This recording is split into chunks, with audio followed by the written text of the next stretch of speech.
Hey, how you doing? So this is Neil, and I'm going to show you guys how to use the Castlevania-like engine. If you've already purchased the engine, first off, thank you so much for the support, and I hope that this video will help you learn how to use the engine much better. There's certain things about the engine that is just easier to understand when you see like how it's done. Like you can figure it all out by looking at the code and stuff. But there's some things that even I forget sometimes that you have to change. Like for example, when you're in a level and you have stages, so for example room 1, I have stage 1 and stage 2 and stage 3, right, and stage 4. Each one of these is basically a layer that has enemies on it that are hidden. So the layer by default, because of the code, you'll see if you make one of these layers and put enemies in it, it'll by default it'll hide those enemies until you come in contact with the trigger. So for example, you'll see these first two enemies right here, and here, are on stage 1. So they're invisible until you come across this trigger. See that trigger right there on the stairs? And I know that the only way they can get over here is they have to come up these stairs. They can't jump up here, it's too high. They have to come up the stairs. And so that if they come up the stairs and try to jump from here, they can't go from here to here. It's still too high. So they have to actually touch this to get up here. Even if they jump right here, in order for them to get high enough, they have to go right about here to jump up here off the stairs. So even if they walk or jump up the stairs, they're going to come in contact with the trigger. If you want to be sure, you can just like draw the trigger all the way across the thing, but there's no need for that because I know that they have to cross this trigger. And then once they do, these two enemies appear. It plays a cool sound, and then that makes this layer appear. It makes this layer visible. So now these two enemies appear. However, how that works is if you go here to the creation code, this is important. So in every room, check the creation code and see what's in there. Notice that this number is 5. I have notes here. I should have probably put this as 5 anyway. On one of them it's 3, so I forgot that I didn't change it for each one. It doesn't matter. The idea is the same. Is that it's supposed to be one larger than the amount of stage layers. That's there. So this part, the notes are still correct and tell you what to do. And so this number needs to be 1 greater than the amount of stages. So this room, this code is for room 00. That's the room I'm on. If I was on room 1 and I click the creation code, notice that it's different creation code. Each room has its own creation code. So if I have 4 stages, layers called stage, and I have 4 of them, this number needs to be 1 bigger than that, so 5. If I had 7 stages, this number need to be 8. If you don't do that or forget to do that, it won't work right. So I've done this a few times, and I'm the one that coded it, and I still forget sometimes. So I had like a level I was making, and I had copied, I think, this room here, but I made like 6 stages, something like that. And it was 1 stage more than what number was here. And then whenever I got to that trigger, it wasn't working right. Like they were already triggered. They were already up here. They weren't invisible. And I'm like, why isn't that trigger working? It was like, it was bugging me out for a few minutes. And then I was like, oh, duh. And as I was looking through all the different stuff, trying to figure it out, and all of a sudden it hit my head like, duh. And so I went to the creation code and saw this number was not updated. So I had to go and change it to 1 number bigger. So if I had 6 stages, this number would have been changed to number 7. That's important. It's an easy mistake to make when you're working with the engine and to forget to do that. Also, a lot of code is inside of actual objects themselves in order to override variables. This is a very powerful tool to use, and I recommend doing it. So for example, oh, by the way, when you go there and you're on room 0, if you lose the room, just click this icon right here, and bam, it comes back. Also, if you're not sure what layer something's on, like let's go to this trigger right here, you're not sure what layer that's on, click this icon over here, select from any layer, and now you can click on, and boom, it selects it. Now you know what layer it's on. It's on trigger 1. Double click on this, and this is where you can see there's different kinds of code in some objects. So double click on this, click on creation code. You can also click on variables. I think the only ones I have variables like that on is the zombies and I think the moving platforms. So, and we click creation code, and you'll see here it says stage equals 1. That is important because whatever you put there for each trigger, that is going to trigger that particular stage. So if this isn't in here, nothing's going to happen. But if you have stage equals 1, then it's going to trigger this stage, meaning it's going to make this stage visible. And so, yeah. That's important to look at. And again, that's if you look at the creation code. This is just some of the code. Some of the code is elsewhere as well. But this needs to be there, and that number needs to be updated so that it works properly. I'm trying to think right now where I put the rest of the code for that. I don't know why I can't think of it right now. Oh, well, it's not really important. You'll see it when you go through the code.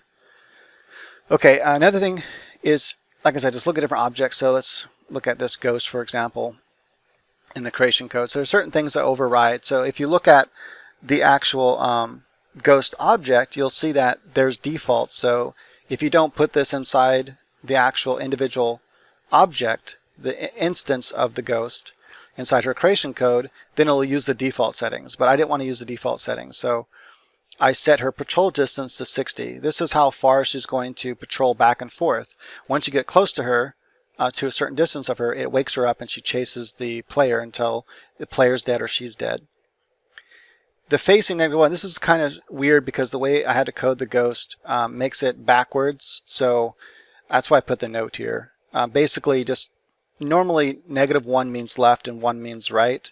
In this case, it's opposite, so -1 means right and 1 means left as far as what way you want her to face. So basically what I do is I click this and I make sure I face the way, so I remember what way that ghost is going to patrol. So I start her here and I know she's going to patrol starting to the right, and she's going to go 60 pixels, and then she's going to come back and go right, left and right. If I change this to 1, she's going to, and I put her here, she's going to move left and then come back here like this. She's going to patrol like this. So if you want her to patrol from here to here like this, then this would be -1. If you want her to patrol from here to over here, then that would be just 1. Okay. If I change this to 1, I flip this as well, just so I can visibly see what direction she's supposed to be facing, so I don't forget. Also, I think he has some similar code in here because he's based off her logic, and so he has the same types of things you can change. You can change the distance he walks, and you can also change the way he's going to face. Notice I have him facing left because this is 1, meaning that he's going to walk this way, and then he's going to stop and walk back this way. That's his patrol. If I didn't do that, he would just walk off this cliff. I think I actually have it. I have the code set where he's not supposed to walk off cliffs, but sometimes if you hit him, it still confuses him, and he'll walk off the cliff. It's actually kind of cool and funny in the game when you can get him to do that. I don't think the frogs have any code inside of them. It's still important to check though, just to make sure. I think there are some variables that you could override in there, so you can, pretty much if there's a variable in the creation code of an object, you can then always hit reload when that happens. Don't hit save. So like there's different variables you can change. So let's say, I don't know, you want one frog to be a little bit faster, a particular instance of a frog to be faster or something. They have a variable that controls the speed. Just put that variable inside the creation code and it should override it. The zombies do have, let me see, I'm going to click on a zombie by clicking that first. And we'll click on the zombie here. So the zombie doesn't have any creation code, but I still put notes in here so that you know, check the room properties creation code. This is so you know it's important to set the number there to the number above the amount of stages. So that's just one place I remind you about that room creation code, just in case you're wondering like why is my stages, layers not working right. But what he does have, like I believe let me make sure, I believe he has the variables. Yeah, so he has the same kind of logic as the platforms. And what you want to do is you want to change these numbers. And I explain this, but just in case I'm going to explain it here. But I do explain it inside the notes of the code. It's important that when you set up a zombie, and this is also true for platforms, you want to first, this tells you his X position right now, his X and Y. All you want to pay attention is to his X position. He's going to move from and to. So from always means to the left of the zombie. To always means to the right of the zombie, because from is always going to be you're going toward the least part of the room's pixels. Remember, from left to right, the room starts at 0 and then counts up bigger and bigger as the pixels progress across the screen. All that's important to remember is when you set up your zombie to work properly, is you place your zombie in the room like this. You see what his X position is. My X position is 2113. I want to make sure that my from number is smaller than that number. So I have 2, 1, 1, 1. You can even make it just 1 pixel smaller. I usually do 2 pixels smaller. And so he's going to randomly choose a direction to walk, and so that 2 pixels, he might walk left, but he's only going to walk 2 pixels. He's going to go that way for a second, then he's going to go back the other way. So I always put him on the side that if I want him to walk left, then this is how I do it. So I want him to walk left, meaning that this is the trigger for all these guys. So once the player touches this trigger, all these zombies start walking from left and right toward the player. You have to turn around, smack these two, smack these ones, or smack, smack, smack, smack, however you want to do it. Anyway, so I want this one to immediately walk right. So that's why I have it so close to this position here. You can also make him in the middle and he'll choose to go left or right randomly, but I want him to walk straight for the player. So if he happens to choose left randomly, he'll only turn left for a second and he'll immediately turn right because it's only 2 pixels, and then he's going to turn the other way as the program logic tells him to. So he's immediately walked to the right. The other distance here is how far, wait, did I just change that somehow? Okay, I guess you can drag and drop it. The position 2 is how far you want him to walk from that position. So, you know, I basically grab him, I pick him up, and I move him wherever I want him. Let's say I want him to go this far only, and then I want him to turn back around. Then I'll place him there. I'll see what this new number is, 2, 3, 3, 6. I'll just make sure this number is larger than that number. So this would be like 2, 3, 3, 7 or something like that. I'm going to go ahead and undo that so he's back to where he was. And that's pretty much it. And so if you ever see that a zombie's wigging out when you run the game and he's just kind of staying in place and going back and forth really fast, make sure that these numbers are correct. Just go back and check where the position is. Make sure this number is smaller and this number is bigger than this number, and this number is smaller than this number. And then you want to give them a speed. 1.5 works pretty good. You can change that too for each zombie. So you can have some zombies go slower and some zombies go faster. It really helps come up with different kinds of puzzles you can create for the player. All right, yeah, so that's really important to just click on things to make sure. So the bat is another one. So the bats work on paths, and let me go, actually, it's not letting me select them. Anyway, the bats are on the enemy layer, so anyway. Double click on the bat, and the bat has creation code. This is where you want to put the actual path you want the bat to travel down.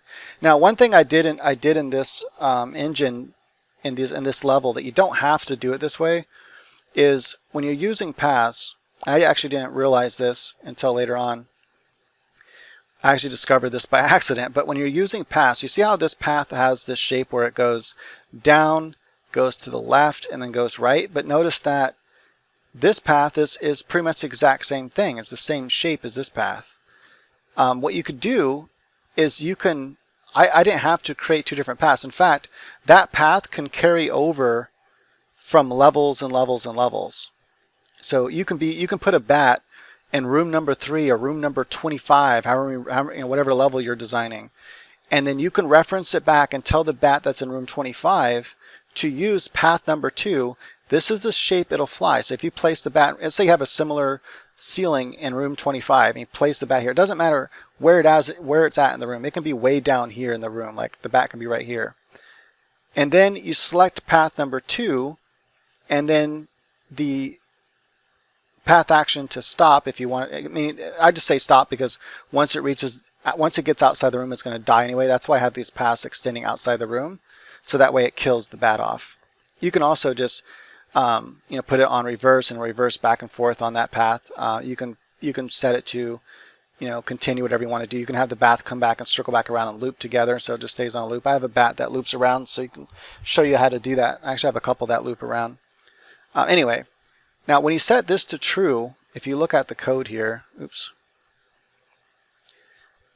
If you look at the code down here, if you set this to true, this is absolute. Absolute means that it's going to follow that path exactly where that path is. So this is where the path is in the room, but you can actually visually see it. That's exactly where the bat's going to fly.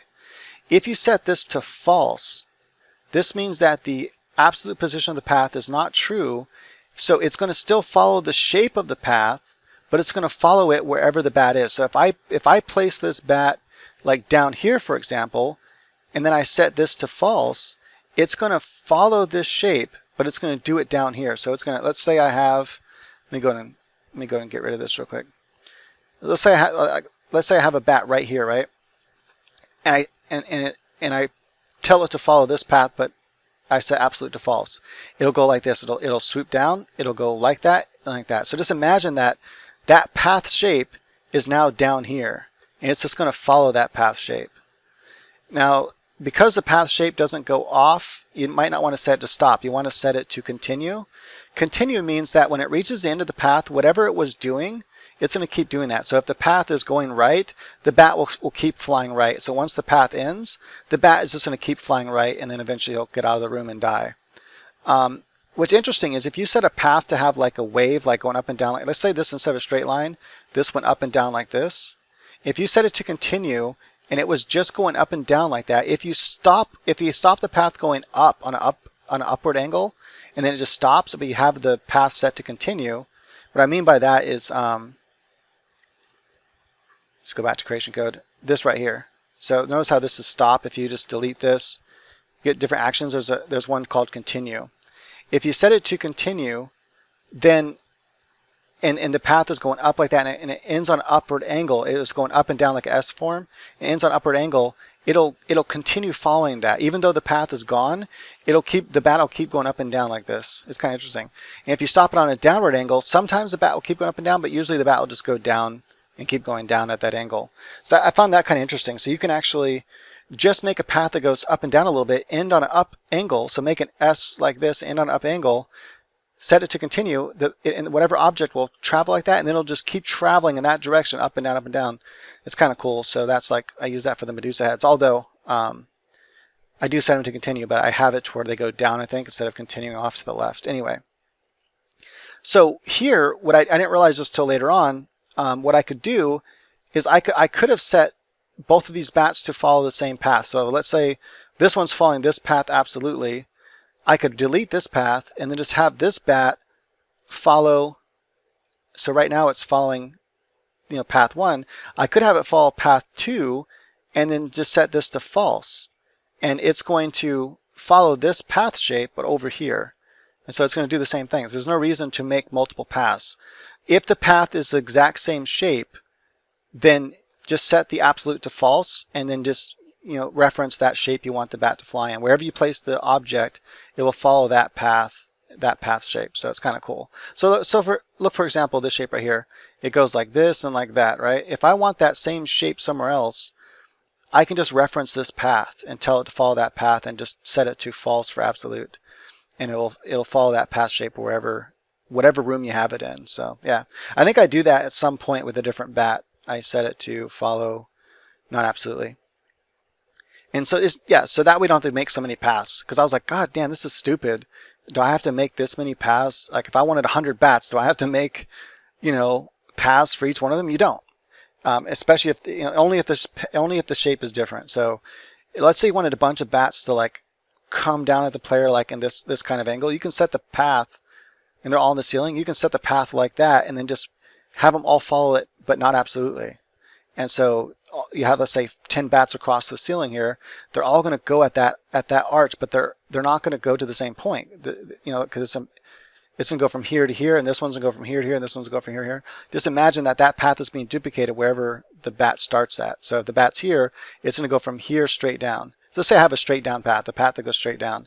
This bat will follow it straight down. If I have another bat over here, and I set it to follow that same path, but not absolutely, it's going to go from here straight down like that. It's not going to jump over here because it's not following absolutely. If you set it to absolutely, you put the bat here, it's going to appear here and then go straight down. So anyway, that's how you do that. It's really, really helpful. That's why I took the time to go through that. Let's see here, other things about the code that's important. So when you're setting up lights like these types of things, you want to make sure you put the right kind of light on it. So you want to click on it. You'll see that should be on the lights. Well, actually, that's on the transition layer for some reason. So if you come across that and it bugs you, just hit Control X, and that will get rid of it. And then click on light, and then hit Control V, and it'll paste it right back where it just was. But now it's on the right layer. Anyway, double click on this, and you'll see in the creation code, I have it set to type 0. Type 0 is the torch. So for each one, if you go back to the object, so object, let's go into objects here, and light. So you'll see in the code, these are some variables for the different things that the torch can do. Default, I think, is type 0. You go into the step here, and then the switch is going to switch the type. And remember, right now type is 0, so it's going to switch the type to whatever I want it to be. And it's also going to switch a few other things, a few other variables here. So for example, this is the torch. This is the intensity, the radius. This is how big it's going to be. This is how intense the light's going to be. You can, if you want it to be brighter, you can change that brighter. I think I have the light set to when it draws the alpha. Let me see here. So in the draw, you change it to, where is it at?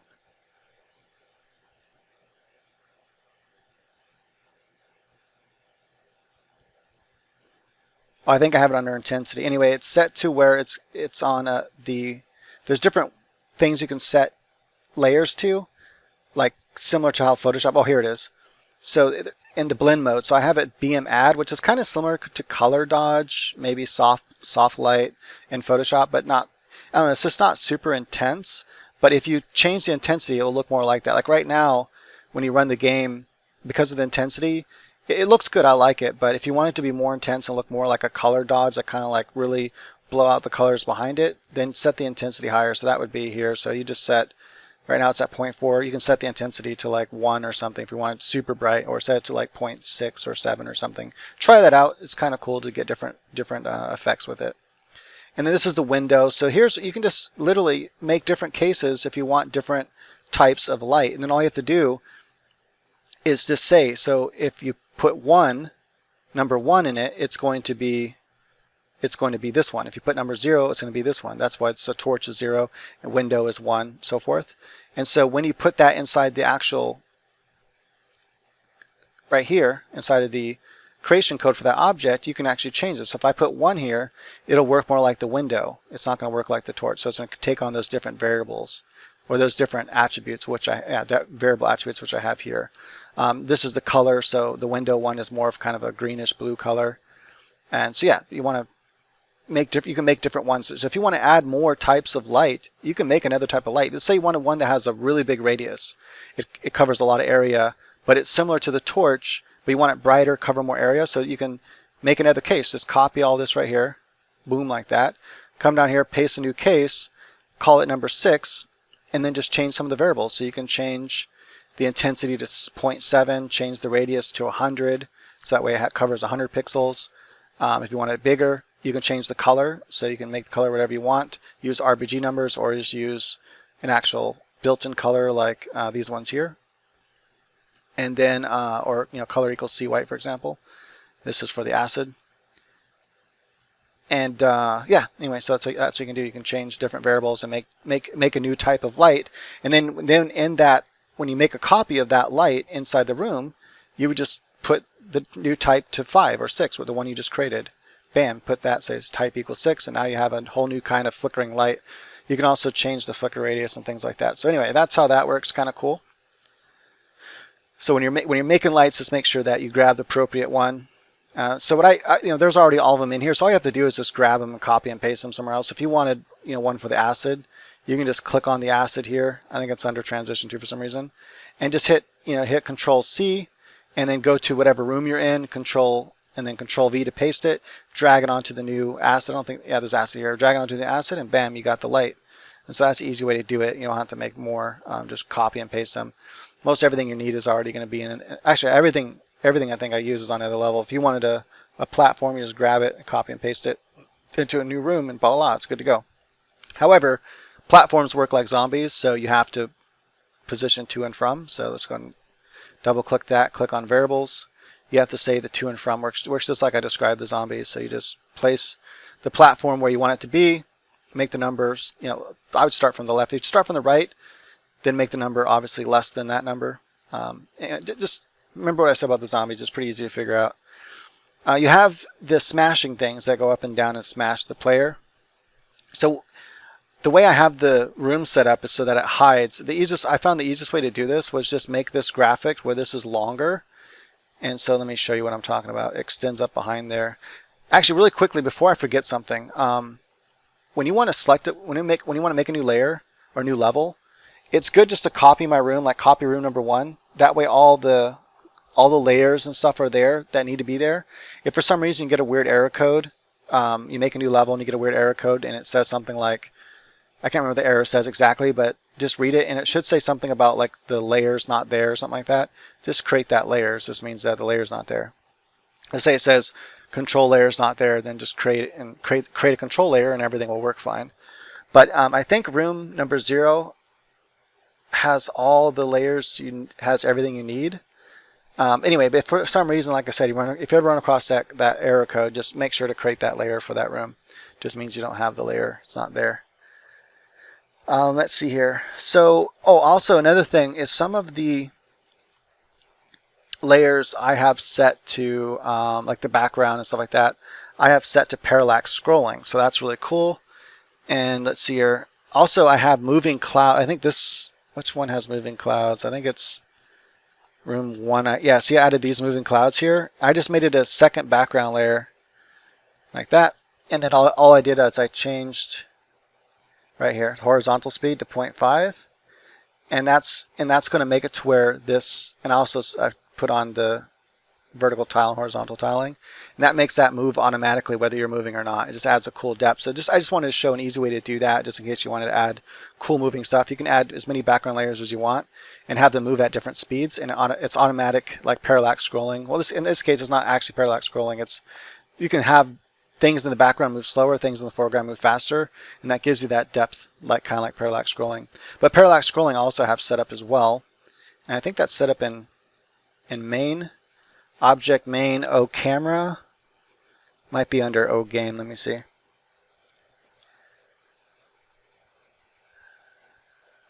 Okay. Here we go. Yeah, so it is under O camera and it's in the step move. So if you want to make another layer, so these are the layers. I have waterfall, shadow, background, assets 1, and tile back 2. If you want to create another layer, or if you want any other layer to have parallax scrolling, just copy and paste this code right here. Make a new, I'll just show you. Make a new code right here like so, and then just change with this to whatever layer. If you wanted, let's say, I don't know, you wanted stairs, that'd be stupid, but candles, I don't know, just whatever. You make another layer, right? And you want that layer, so you make tiles back 3. Why did I click that?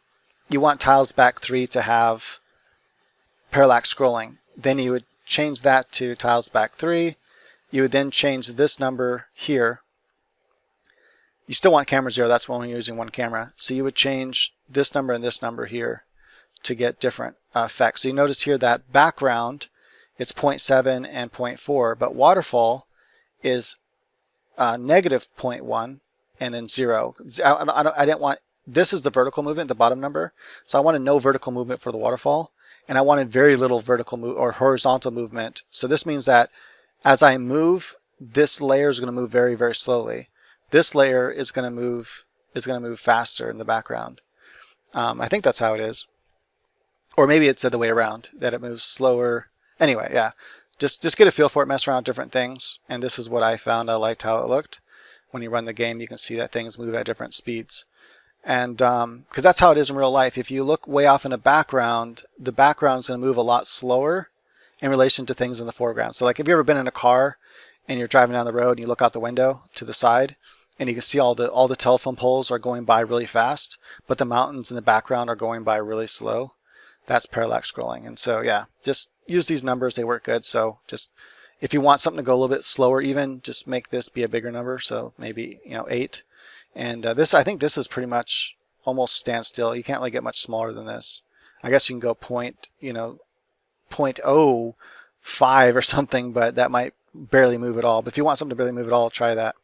Yeah, anyway, and then for a vertical level, you can make this number larger or smaller, so it scrolls vertically as well. See, some of these do scroll vertically, and you can just set some are farther back and some are closer. Anyway, it's fun. Mess around with parallax scrolling. That's where you do it. Okay, I'm just trying to think of common things that you might run across in the engine that I think I've covered most of the major things. Obviously, like things like the chest, it produces gems, so you can actually change that.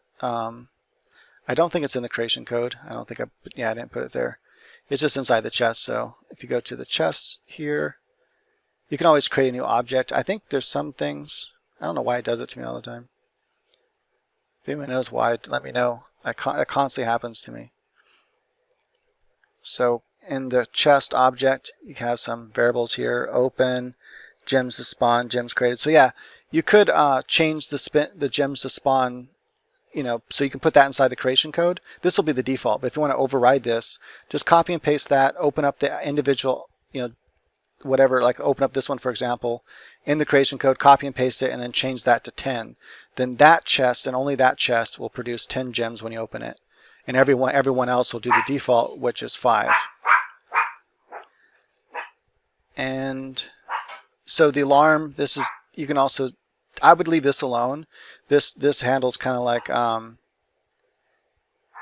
this is going to help how many gems I want it to create, so that you don't want to change any of this. But this, let's see here, time between spawns of gems. I recommend leaving this how it is. That means like each gem will kind of go, bing, bing, bing, bing. That way it doesn't all create it at once. It just looks better. You can try different numbers, but maybe 15 or something. See what that looks like. Maybe something a little bit faster. Maybe try 5. But I like 10. Looks really good. Sorry about the dog. I don't know why the wife isn't getting it to shut up.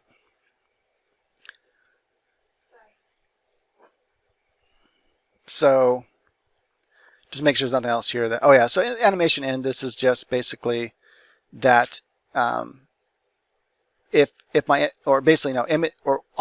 animation end, that is what this is cool for. This particular event is when an animation ends, this event knows it's ended, so you don't have to write any code in the step event saying, because there's a way to write it with code too, and I do that in other places. This is an easy way to do it. So this will basically say when the animation ends, what I want to happen when the animation ends. That is, when I hit the last frame of the animation of the chest, what I want to happen. Index equals image number minus 1. That's one thing I want to happen. I want image speed equals 0, meaning that it's going to stay paused on that last one, so it'll stay open and look opened. That way it doesn't keep repeating itself over and over again. And yeah, so that's pretty much how the chest works. Pretty easy. You can also put other things inside the chest. Right now, it's spawning gems, but what if you wanted to spawn something else? So right now it's spawning gems number 2. If you want to spawn something else, you can just create another, duplicate this object, call it chest number 2, and then change this to something else. If you don't want it created on the gems layer, you can put it on a different layer, but I'll just put it on the gems layer. You can have it create a health potion. You can have it create money, whatever you want it to create. And then you open up the gem and it'll produce that. If you want it to produce more than one thing, then you can copy this right here, make another copy of it, and then put a different name here. You'd also have to make a new counter with a new name, so that way it's going to create that many things you want it to create. If you just want it to create one of them, then you just copy and paste this and it'll create one of those objects. But if you want it to repeat and create several of them, then do it inside of this repeat function. If not, just do it outside the repeat function and just change the name of this, and bam, it'll create that object on top of creating the gems. And you can have it create different things. Yeah, okay, so that's kind of cool. And let's see here. I'm going to go through each level real fast and make sure there's nothing else I don't want to talk about. Like I said, always email if you have any questions more about how the engine works. Just email me some questions. Everything is really self-explanatory if you just read through it. Don't send me questions though if you're totally new. I unfortunately I don't have the time to teach people how to code. So I recommend learning how to at least code a basic platformer first, like I recommended in the thing before you buy the engine.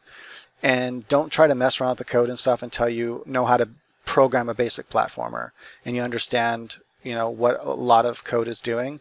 And then you can go, oh, let's go and check out some of this code. Like check out how I did the stairs, for example. Let's go and look at that really quick. So that's in a script. A lot of things, how I make things work is through scripts. It's a really good way to code things, and it just makes it easier. I think so. So let's go to player. And so one of the moving states, oh, that's right. I did want to talk about the platform moving states. So in the collision, I'll go through that in just a second in scripts. So there's a lot of things I do in scripts. So for example, this script here, this is for saving for loading the game that was saved. And you don't have to really mess with all that. All that's working really good. All you have to do is just, I have different transition pieces that you can use to say like where you want it to save, and I'll go through that in just a second. It's really easy to do. By transition piece, I mean it's just a transparent, semi-transparent square rectangle. You can change the shape and then place it in the room. If you come in contact with that, it'll automatically save the game for you, so you don't have to worry about coding anything there. It's just all built into the engine. Let's see here. What I want to show you again. There's several things in my head. I just now got in my head I want to show you, and I just don't want to forget them. I'm trying to keep them in my mind as I talk. Okay, so let's go through the stairs. So climb stairs. Very similar. If you've ever seen code, or if you ever coded ladders or seen how to code ladders, it's very similar to a ladder. So you notice all this code looks very similar to how you would code a ladder. The main difference, matter of fact, I called it O ladder because originally I was going to have a ladder in the game. Then I was like, no, there's no ladders in Castlevania, so I'll just make stairs only. And so I had already started it, so I'm like, whatever, I'm just going to leave it called O ladder instead of stairs. Not a big deal. So the main difference is that the climb speed, you're going to want both the X and Y. So if it was a ladder, you would only have your Y speed because you're only going to go up or down. These speeds are both, if they're both the same, as you go up or down, you're going to go up or down in a 45-degree angle. So then you just create your stairs at a 45-degree angle, and voila, you're going up and down the stairs. Other things you need to do, though, you need to make sure that the image X scale is facing the right direction, so that the player's is facing right when going up the stairs and left going down. That needs to be different for the left stairs, which is opposite. And you need to make sure that you change the sprite index to the right sprite animation as you're going up or down. And notice the sprite animation down and up is different, because when you walk up or down stairs, the way you walk upstairs is not the same as how you walk downstairs. Your animation is different. So I had to create two different animations so she looked right going up and down the stairs. Let's see your image speed, make sure that it's playing. And then here you can see, and I'm not going to go and explain all the code here, but if you just look through it, it's very, very similar to how, in fact, you can use this to create ladders. All you'd have to change is a few things. You'd have to take out the X speed altogether. You only want Y speed. And might be a few other things you have to change to make it work as a ladder. But yeah, pretty simple to make ladders. But to get off and on the stairs, that's where it got more complicated to do that kind of stuff. And so I had to create different states to make sure, like for example, if I wanted to attack on the stairs, I wanted that to look different as well. I needed my own animation too when I attack on the stairs, because otherwise it doesn't look right. It looks weird, because you want to stay standing on the stairs when you attack. So I created a new animation for when she's on the stairs and attacking, and that way it looks right. But this is right here, this is the basic code that you need when you're attacking on the stairs. You got to make sure that after you finish oh yeah, by the way, this is the code you want to use. So if you ever want to have something happen after an animation ends, this is the code you want to use. This is the proper way to write it. This right here, write this part this way. You'll see other ways, but sometimes that way doesn't work right. If you do this code right here, this line of code, this line of code basically means when the animation is finished for whatever object. So this case, it's obviously for the animation that's playing in this particular state is my attack stairs animation. And so when I reach the end of the animation, what I want to happen, I want it to switch states, because once it's finished doing the attack, I want it to go back to its previous state it was at. And there's two different states it can be at. So if I'm on O ladder, then I want it to go back to state climb. If I'm on O ladder 2, I want it to go to state climb left. This just means this is my right facing ladder and this is my left facing ladder. And so I need to go back to the proper state, otherwise it's going to be facing the wrong direction and fall through the ladder. And so it's really simple how you do that. States are really awesome. Learn how to use states. You're going to use them for like everything in games, from AI to your player movement, all kinds of stuff. It's just states are super important to learn how to do. And they're not hard to understand once you got it figured out. And then it makes your updating so easy. For example, I added a combo for my player for my game I'm working on. I'm using this engine as the base, and then I'm building on top of that to make my own game. And that's Vampire Hunter V is the game I'm working on. And I wanted a combo move so that if you hit the attack button, she'll do the combo. And matter of fact, I could show that to you real quick. It's actually pretty cool. Let me go and do that. Then I'm going to come back. I want to talk about a couple other things really fast. That's super important to understand about the engine. Like, you might not be able to find how to transition from room to room because it's really hard to see. So I want to show, because it's like almost invisible, and I'll show you why I did it that way. So what you could do, I could open another project. I'm just gonna do it this way. This is gonna override the opening project I already have open, and I'm gonna go to. This is gonna override. It's just gonna. You could open another. You can open 2 Gamemakers at once, by the way. And to do that, you would just go like, and one easy way is go like this, and then just open another one, and then you can just change it to wherever you want. So I can open the Castlevania engine again and have 2 open at once. But I wanted to show you this combo, so I'm going to open the game and run it really fast. And so this actually took me a little while to figure out because I couldn't find anything on how to do it. So if you hit the button twice, it does that combo. Hit it once. If you don't hit it fast enough, it won't do the combo. You hit it faster, and it'll do the combo. But you can also do a 3-hit combo. And this was the part that took me a while to figure out. I had to think about it for 2 days until a solution finally came to me. What I wanted to happen is I wanted to make it to where they can do a 3rd combo like that. Boom. That's all done with 1 button, by the way. However, the problem I was having, I didn't like it, is if they just mashed the button a bunch of times, they were able to do the combo. See, now you can't. And I'm going to give you a bonus teaching it, so stick around for this real quick. I'm going to go back to the engine and show you some more things. But as a don't fast forward, I'm going to show you a really cool bonus. And that's how to get this to work properly, because it's really, like I said, it took me 2 days to figure out a solution to make this work properly. Notice if I smash the button, you don't go to the 3rd state. The 3rd state being, oops, that state. Notice how the timing. So you have to hit 1, 2 fast, wait a second. Matter of fact, you can, once you see that, see the whip right there, once you no longer see that first attack, the whip, you can actually hit the button. Oh, actually, never mind. You have to wait until, my bad. Once you see in the second animation here, you see how you can see her whip at the bottom there? So once you see her, see how it's like her whip's like by her feet? Once you see that, you can hit the button a 3rd time, and she'll do the 3rd combo. You can also wait all the way until the point you see the uppercut, and you can still do it. So there's a good leeway, there's a good window of opportunity there to do it, but you can't just hit the button a bunch of times. It's not going to work. And that took a while to figure out. So at first when I had the combo set up, it was working, but the player can just mash the button. So basically what was happening is, it was the reason why you're able to mash the button before, let me go and turn this off. The reason why you're able to mash the button before and it worked was because it was just checking if something were true. Like, hey, if this is true that you're pushing the button, then enter state 3, as long as you're pressing the button between frames, I think it was 4 and 6. The problem with that is even if you're pressing the attack button during frames 0 to 3, you can just mash the button, and then eventually it'll be true that you're pressing the button between frames 4 and 6, and then the 3rd part of the combo would carry out. And that was stupid. I didn't like that. I didn't want people to just mash the button and do the combo. I wanted them to have to do the timing like in Street Fighter. And so I set up the timing, and how I did that, and that's what I'm going to do as a bonus here really fast to show you guys. So this is what's really cool. So under states, all I had to do in order to add these other attacks was, 1, create the animations for them.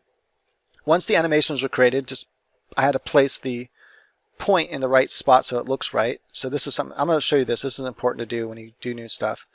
So when I create the new animation, which is this this is for the attack 2. All right, cool. So the video is already long. Sorry about that, dog is barking. The video is already getting long, so I decided to go ahead and record part 2 here. It's all going to be part 1 video, but just stopped it and started the recording again. It's good to do that every once in a while, like every 30 minutes, 20-30 minutes is a good idea. Sometimes I'll let it record for way too long. Anyway, so you obviously create the animation, so here's the animation. The other thing though, and I can map this to a different button. So let's say I wanted triangle to do that button, then you can actually make it to where, square does the first attack and then triangle does this attack. So you can have like a strong attack and a medium attack or something, or a light attack and a strong attack. Like, that'd be kind of cool for a Castlevania game. I'm actually debating about having the uppercut mapped to a button so that you can do anti-air. So have certain enemies dive on you and then, or jump, kick you on the ground and then jump up in the air and kick you, and then you can like anti-air them like you would in Street Fighter when someone tries to jump kick you. So anti-air would be kind of cool. So I might actually map that, or maybe map a different uppercut, different animation, just so it has more variety, or maybe the same one, because you obviously wouldn't have enough time to like hit the combo, because you have to wait for the first attack to finish, and then the second attack would come and would hit, would hit anyway. So I was like, yeah, I guess that'd be kind of cool, but anyway, I might map it to a different button. I'm not sure yet. I definitely want to make a dash button too for fighting. But anyway, so yeah. Once you have that, then all I have to do is I just copy this state. Now I have 2 attack states. So that's all I did is I took this script. Oops, that's not the script, sorry. Still animations there. I took the attack script and I just right-clicked and duplicated it, gave it the name attack 2 state, and then everything's the same. All I did is, let me see, did I add anything different to it? Just trying to make sure. I think everything's the same. Oh yeah. Well, everything's not the same because before I decided to have attack a 3rd state, then this wasn't here. So the only thing I had to change was this here, when to create the hitbox, because the animation has different amount of frames. If the animation has the same amount of frames, you don't have to change anything. But if it has different amount of frames, you have to update it to make sure it's creating the hitbox during the frames I want it to. Remember, it has 7 frames starting at 0, so 6 is the last frame. That's just, I know it's like 7 frames on the artwork, but then in code, it's 0 through 6. This is something I have to get used to. So I wanted it between frame 4 and 6, so the last 2 frames of the animation, to create this hitbox. That way it looks accurate, it looks right. So right when the animation is supposed to be hitting the enemy, that's when it actually creates the hitbox and hits the enemy. Anyway, so all I had to do is duplicate the state. I then had to go to the player object and update and make a new state really fast, which is really easy to do. You just go to create here, and then I add a new state here. So all I have to do is add attack 2 here, and then come down here, copy and paste the line. So I copy and paste the line above it, change it to attack 2, change it to attack 2. Now the state's already created. Now it's done. Make sure copy and paste the line, make a new line, change this to attack 2, change it to attack 2. This is for the sprite because I did want to use a different sprite because it's a different attack. For this, I kept the same. So I created a new line, attack 2. I kept this to idle because the mask array is going to be the same for almost every single state except for crouch. Anytime you're crouching down, crouch attack, crouch block, then I use the crouch mask. If not, I use the idle mask. That's an easy way to make sure that your player always reacts properly so that they can still get hit and stuff, and you don't run across weird glitches when you collision glitches and stuff. Once those are updated, then everything's working good because all the code is already done for me. I've already done all the code for like animation changing, all that kind of stuff. So it's going to use this script here and it's going to sort the animation for me. And if it doesn't, then you just have to fix that and just write what like for the stairs, it wasn't working right for the stairs because this is tied to the tile collision. And so because the stairs, you're not on a tile collision, you're not touching, so anything that on ground doesn't work right. And so I had to just change the animations manually inside those scripts, which isn't a big deal. And then let's see here, what else did I have to change? That was pretty much it. Then I just needed a way to get into that state. So then I go to attack state here, and I write a way to get into the state, which is here. Boom. To get into that state. So this right here, this just tells me when to create the attack hitbox. This right here says when the animation's done, do something. So when the animation is finished, if I'm on the ground, then I want to, or if I'm not on the ground, then I want to go to the jump state. Else I want to go, if my HP is not equal to 0, then walk state, else go to idle state. This means I'm not moving, this means I'm moving, I'm on the ground. We want to count for every possible state you can be in when this animation ends. So this accounts for all the states I could be in. If you don't do that, then you can run across weird errors and all of a sudden your character just freezes for no reason. Anyway, so that's that. So that just tells it to return back to another state after the attack's done, so it doesn't just stay in the attack state. This allows me to enter to attack 2 state while I'm in attack 1 state. Now the reason why I put this one I want to show you, the reason why I had the alarm here is without that alarm, what happened is it would go into the next attack state and it would cancel out the first attack. And the first attack wouldn't finish its animation. So it would like get halfway through its animation and you'd hit attack again it would go to attack 2, but attack 1 would never finish its animation. It just looked weird.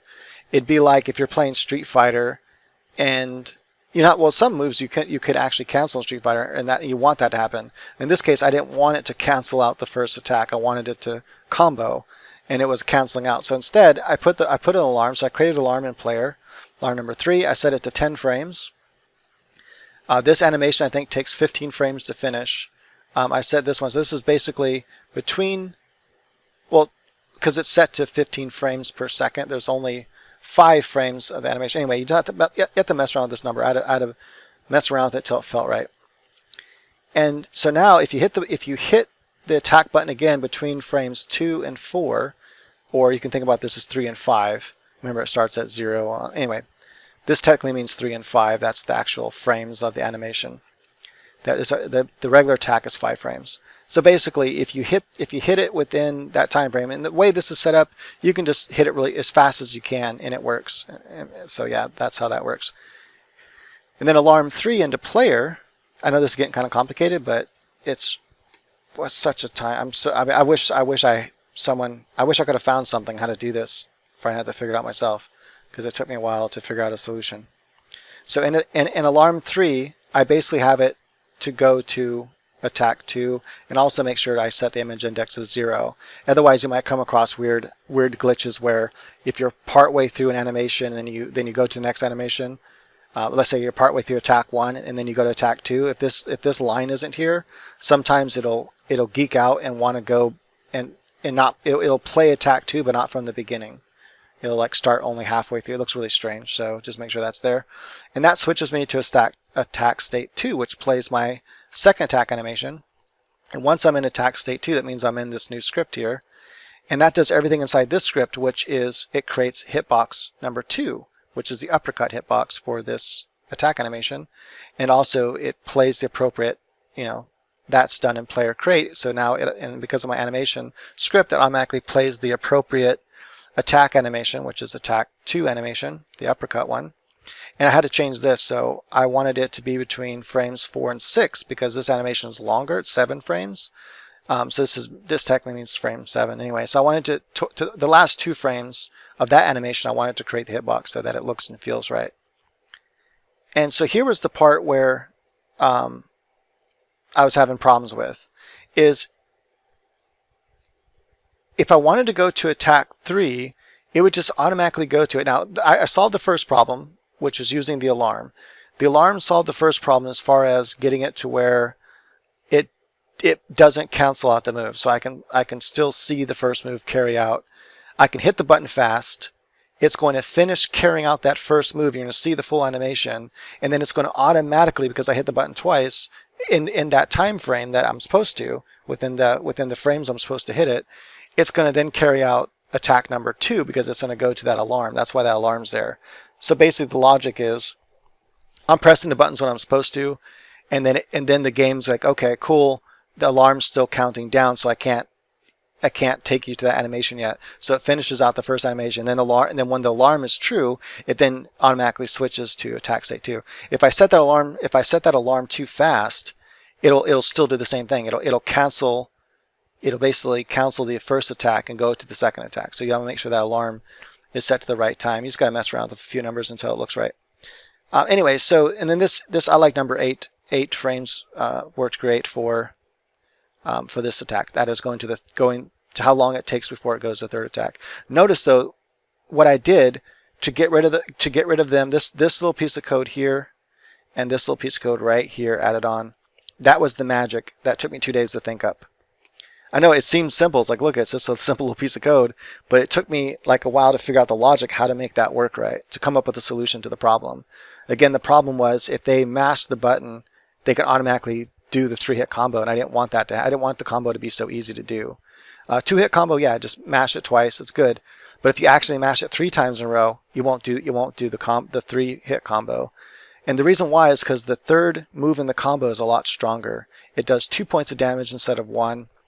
It also has a greater knockback. So I wanted there to be a cost for that. That is being a little bit harder to pull off, the timing wise. Anyway, so how I did that is I set, if the image index is equal to 0 or less than 0, obviously it can't be less than 0 or excuse me, greater than 0.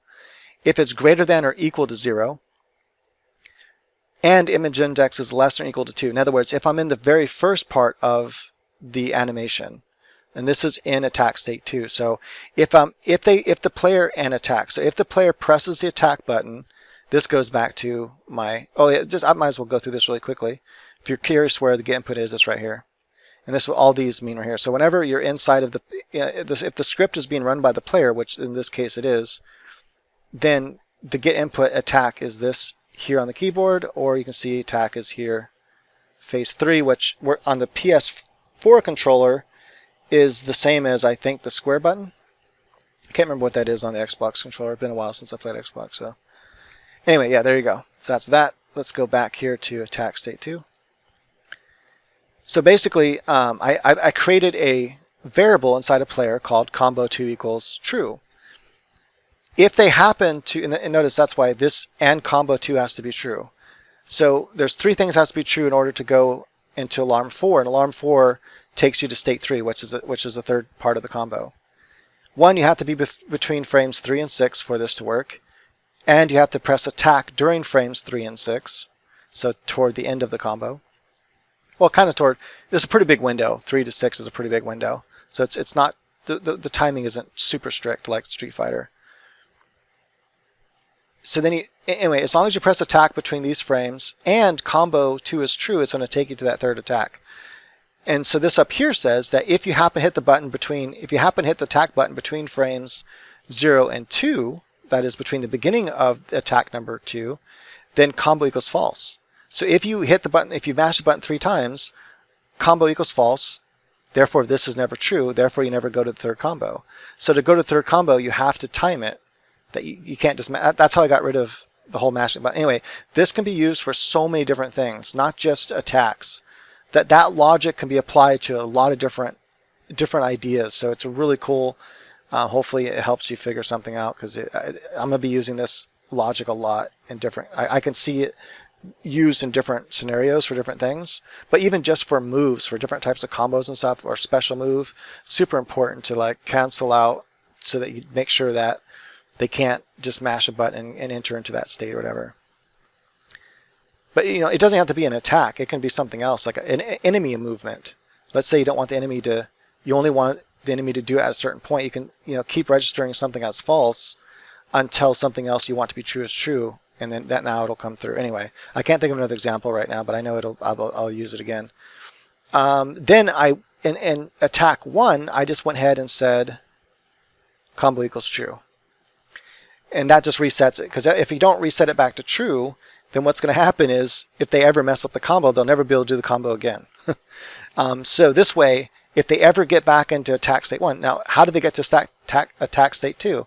They have to first enter attack state 1. So once they hit the attack button, combo true is true again. So now they can retry the combo. So if they mess the combo up, this sets it back to true again. Now they're into attack state 2.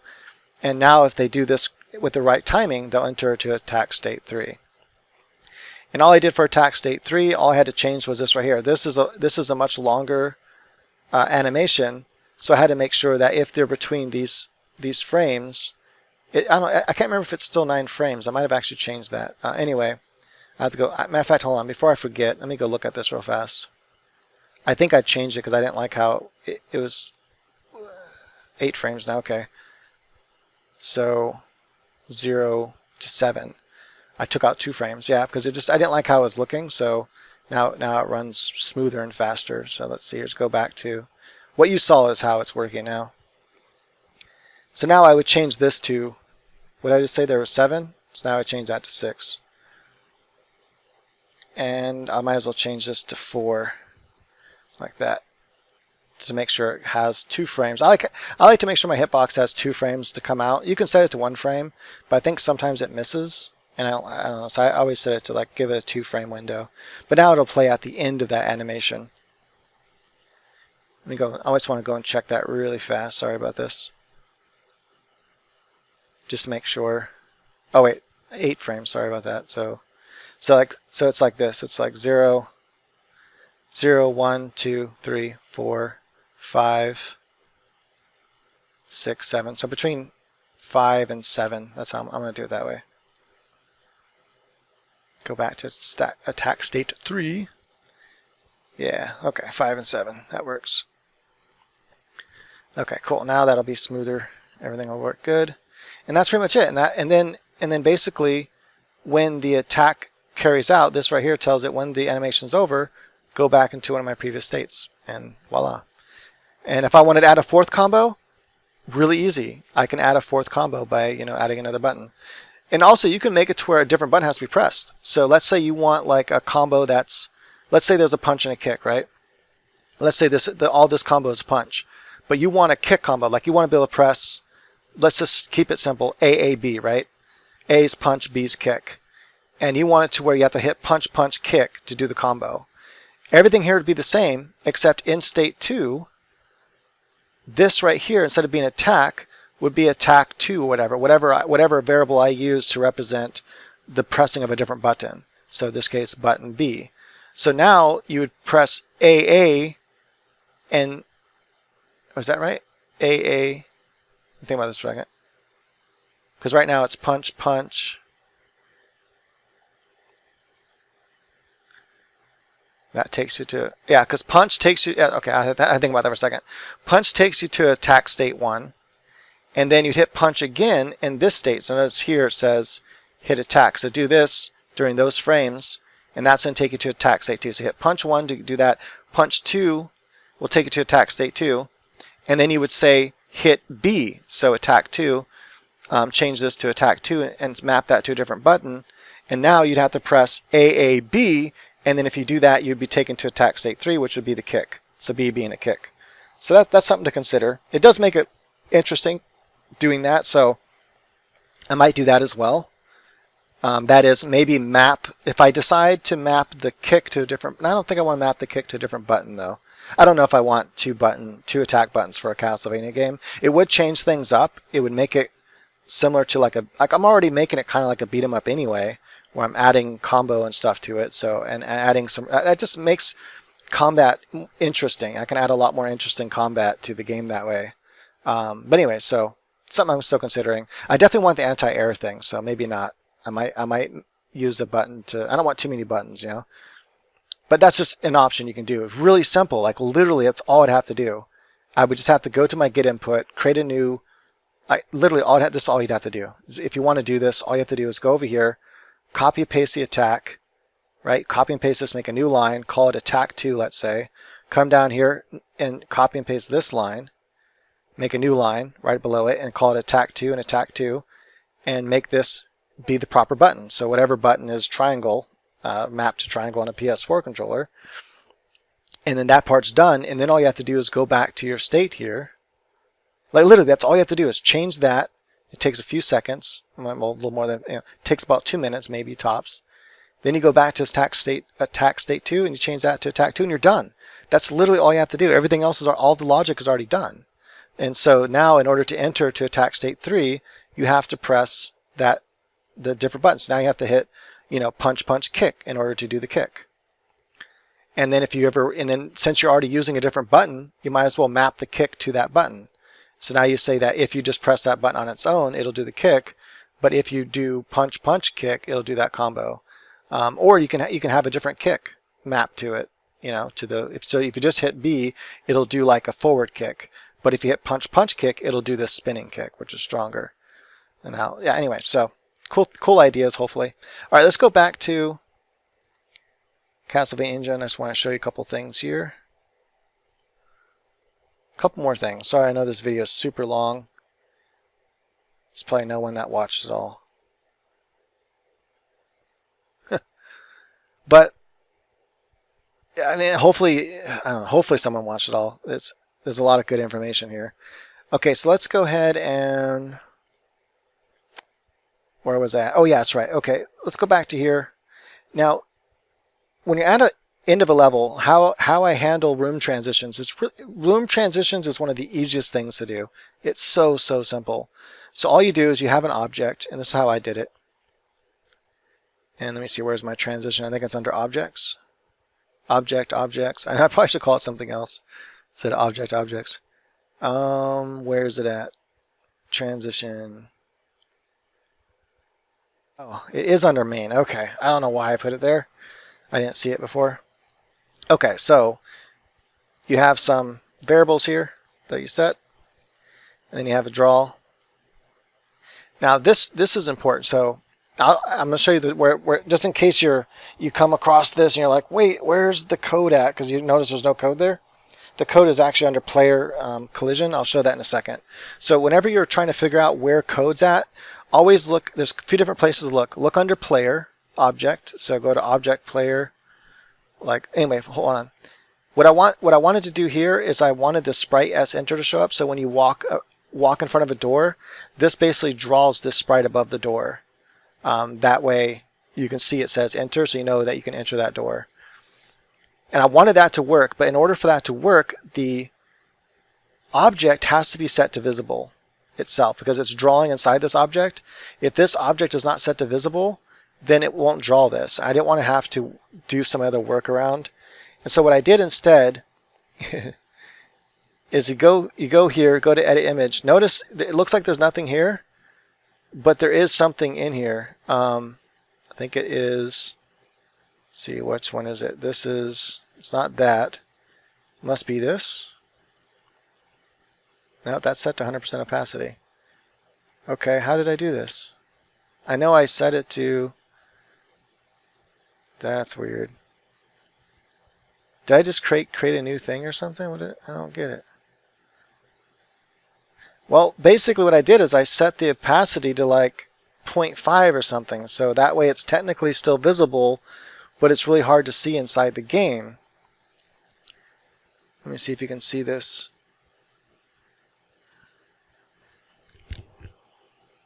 Can you see, like, it's really hard to see, but if I get close enough, I don't know if you'll be able to see this on the video. You can kind of see the outline right here just a little bit. So it's invisible pretty much to the naked eye, but the game still sees it as visible. That way it will draw that thing above it. That's the only reason I have it that way. So if you don't want it to draw enter above it, you can erase that draw from it, and then you can set this back to invisible and then set the transparency higher so you can see it in the game. Just know that, just click on this right here, and then click by doors, and you'll see each door has that code. This tells it where to go. So you type the room you want it to go to, then you type where you want your player to appear at. To get these numbers is really easy. That's why I have the player spawn icon. Just drag and drop the player spawn icon into the room. I'll just demonstrate that really fast. And then that's going to tell, hold on. Like that, and then you'll see when you have her clicked, it tells you down here where she's at in the room. So it tells you the numbers, the 2848 and 544. This is X and Y. Then you just plug those numbers here and here, X and Y, and that's where she'll appear in the next room. So when she walks through, this will, you place her in the next room, that's where she'll be. Hopefully that makes sense. Okay, wait a minute. Why is this being...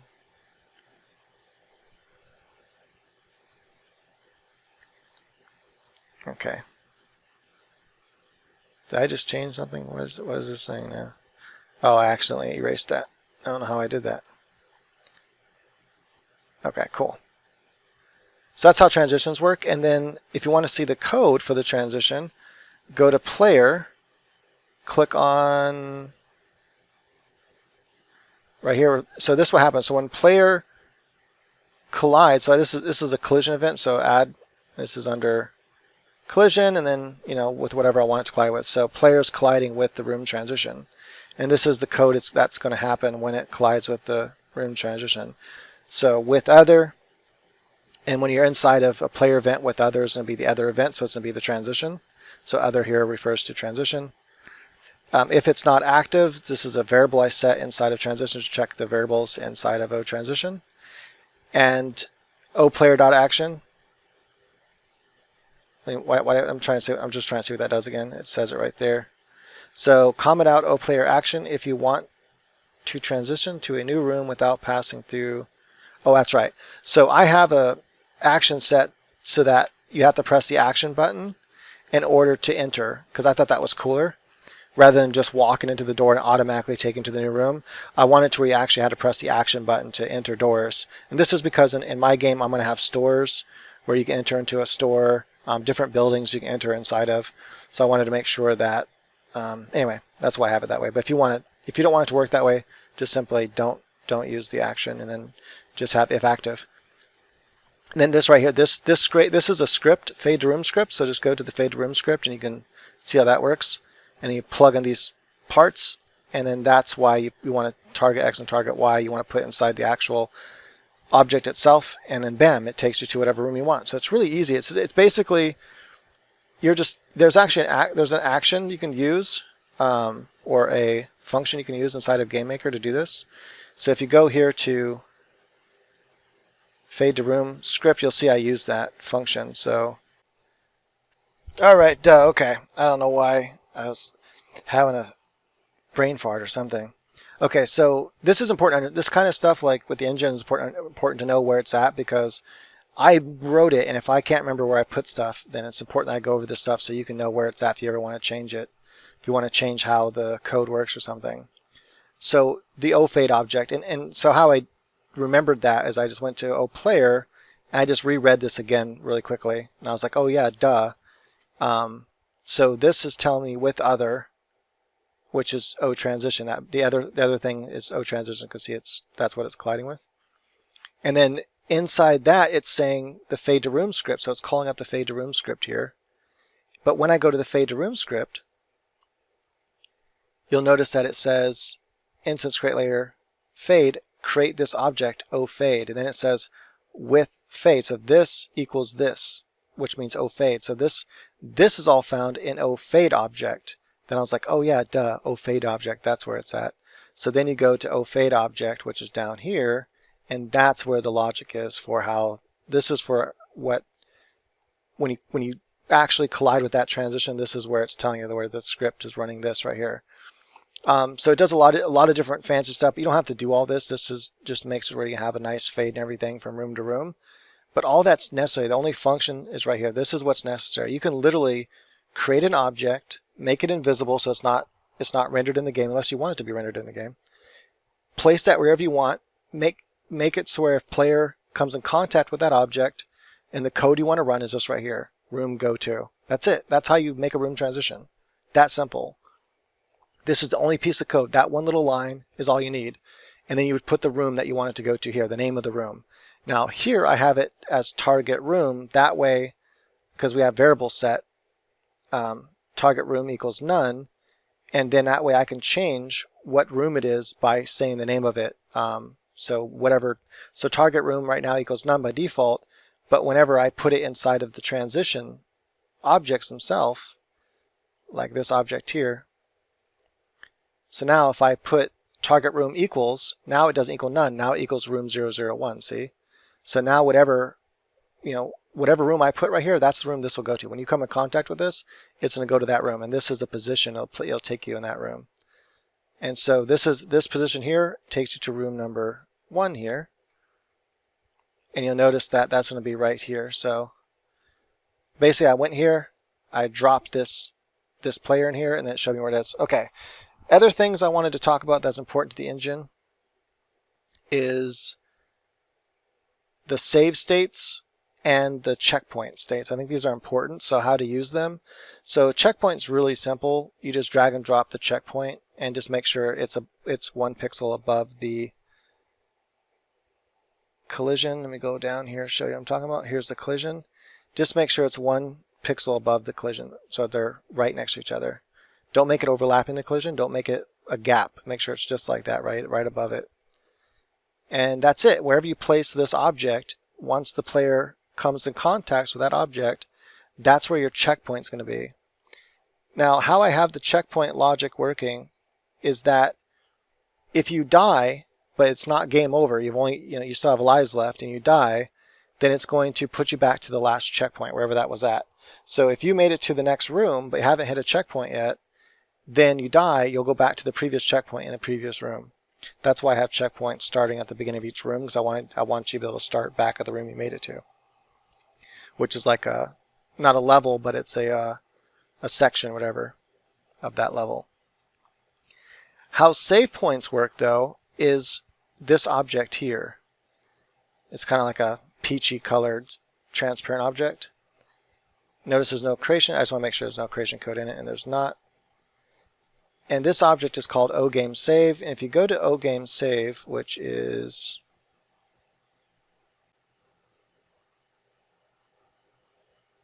here it is. All right, for some reason I have it just right here and out in the open. If you want, you can put that into the main, just so you don't forget where it's at. So just drag it up here. Now, there you go. So this object here, here's the code's very simple. And so basically when it collides with player, and when this collides in player, it does this stuff here. This is just a simple way to basically save a file. You don't have to worry about the file. It saves it automatically for you on the computer, so you don't have to do anything. Like, you don't have to go and find that file or anything like that. And this will save the game for you automatically. Now what this does, and then remember I showed you the load game script that loads the game, and I have it set to load the game when you press the continue button. So if you were to go into I think it's under O menu. If you go under O menu, and let's see here, where did I put it?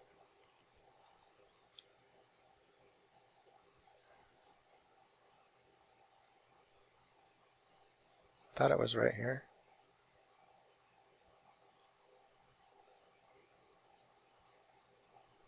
Yeah, so here's the switch. So there's different things it's going to do. So one thing, there's case 1, which is going to load the game. That's continue.